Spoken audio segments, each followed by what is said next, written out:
If you're a truck driver or a trucking company, I have an overall good message for everyone involved. And the topic of this message is do a tug test on your trailer. And this comes from Buttercup himself. You don't think I've ever been on Buttercup in the trucking industry?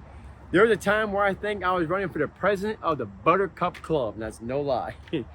I was working for an outfit out of Georgia. We pulled reefers.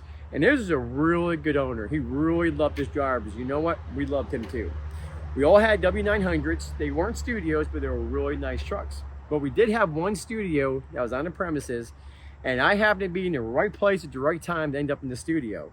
And don't let me kid you, it did not stop it from going to my head.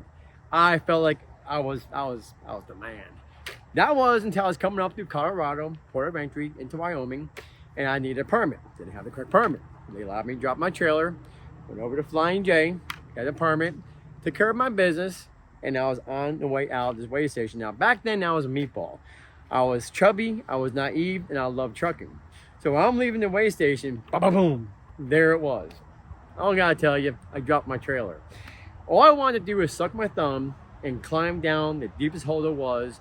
But you know, I had to face the truth. We have no cell phones, so that's when Meatball turned into a Buttercup, because Buttercup had to walk his ass down that runway of that weigh station while all the trucks were beating at me, thanking me for closing the weigh station. But the best part of the story is, when I got done taking care of my business there, the owner allowed me to drive around the country, take care of my business, and he waited until I got back to Georgia where the office was at before he talked to me. And you know what he said to me when I first got back there? He said, I bet you would never pull another trailer again without doing a tug test. He was damn Skippy right.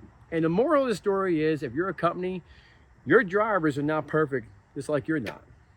And before we judge people, sometimes drivers have the opportunity to learn from the mistakes, but we don't ever know that until we try. And we can get back to as an industry, we may have a shot at becoming a better industry. So I hope you got to kick it out of the story and do your tug testing your trailers, and always drive safe.